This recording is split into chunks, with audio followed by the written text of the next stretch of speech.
The Miami Dolphins took that 12th pick that they got from San Francisco and traded it to the Philadelphia Eagles for the 6th pick.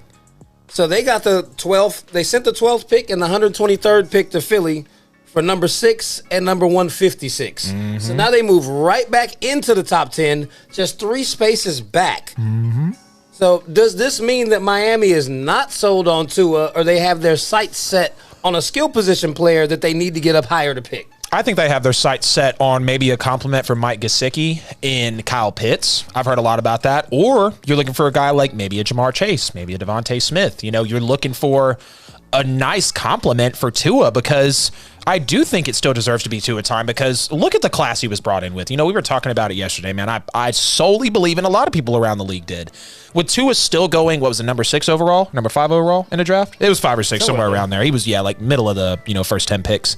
And, with the injury history, if he doesn't get injured, if he continues to play like he did at Alabama, if he probably beats LSU and doesn't look as bad as he did, he's probably still the number 1 overall pick, but he wasn't able to stay healthy. And you look at the class that was brought in with him. Joe Burrow, one of the best college football seasons maybe ever by a quarterback. You got Mac Jones, which is really crazy, kind of mirroring the same numbers, outperforming him in some areas. But look at what Alabama is as a team. Percentage, everything. Right, there you go. And then you also look at the fact that Justin Herbert, did we really think Justin Herbert was going to be that guy? I mean, did we really think Justin Herbert was going to come out and play Patrick Mahomes, Tom Brady, and Drew Brees and come really close to beating all 3 of them? Like, hey, 5 minutes, you're on against the Super Bowl champ. Oh, all right, I got to get these pads on. Like, yeah, because we just punctured Tyrod Taylor's lung. Yeah, he was impressive this season. He was. Nobody saw Justin Herbert being that good. He was, man. And I think, like, Justin Herbert is going to be extremely special. And he reminds me a lot of Josh Allen right now, but better. What was it, like? Better? Yeah, man, as early on, because remember how, not better than Josh Allen is right now, but you look at how bad Josh Allen was early on, and I see a lot of similarities in their games, and he's not so good, but he's pretty good. He was pretty good as a rookie early on. I mean, 10 picks, 30-plus touchdowns. We give him a lot of passes because he was a rookie, but the fact of the matter is they weren't winning games. Right. Well, I mean, look at the team the Chargers had too, though. Anthony Lynn, I mean, that's a black hole over there with the Chargers, man. I mean, they need a change up in the culture. The Bills weren't good when Josh Allen went either. Right. I get it. Like, there's a reason they picked high enough to get him. They weren't good either. Right. Yeah. Like, he's got to come back with a sophomore campaign that involves wins instead of impressive games. Right. And the thing that's crazy about Tua is, like, it pissed me off because with Brian Flores doing what he did, benching him a couple times, that takes the confidence out of a guy. How are you going to expect him to know and have the confidence that he's going to be a quarterback 1 if you're pulling him? I think that cost Brian Flores Coach of the Year, if you personally ask me. And at the end of the day, Tua, he could be a perfect Ryan Tannehill fit. Run the football.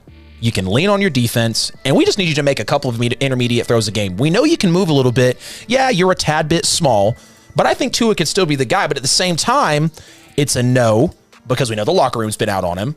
We know that the Dolphins are just not believing in him right now, and that doesn't work in the NFL, especially trying to be a QB1 position, I mean, when you are not believed in, but you have the defense, that it's hard, because Tua has a lot of capabilities to succeed. Look at the defense that's behind him.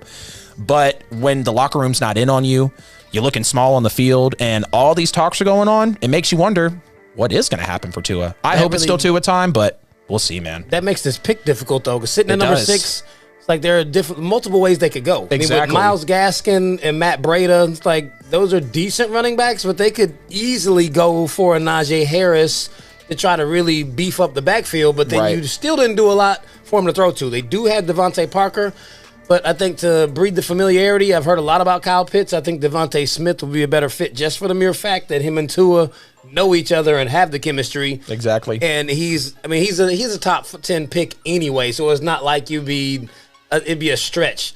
I mean, I know a lot of folks think Jamar Chase is better. I think Devontae Smith is a better fit to go in there and play with Tua. Look at the continuity. Like, he walks straight in the door, and they've already got chemistry. So now he's out there alongside Devontae Parker.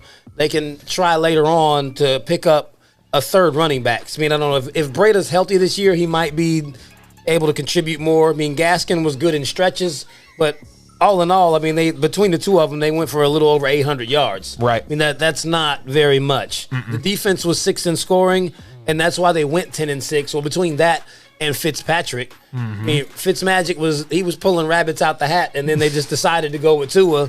And then put Fitz back in the game. Crazy felt like at the time, like he was playing entirely too well. Yeah, and that was the thing. Like it was like if it ain't broke, don't fix it. You know. And another thing about Tua is I don't feel like he's a big game quarterback because look, I mean, I understand it's against Trevor Lawrence and the Clemson Tigers.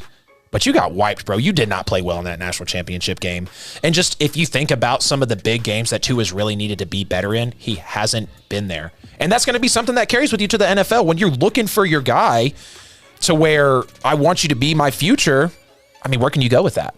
You know, it's hard for people to predict, not even predict. It's hard for people to just be bought in on that. You know, it's really hard for people to buy in on that.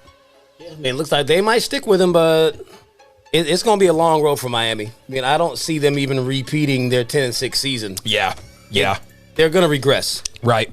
And it's going to be Tua's fault. Yeah.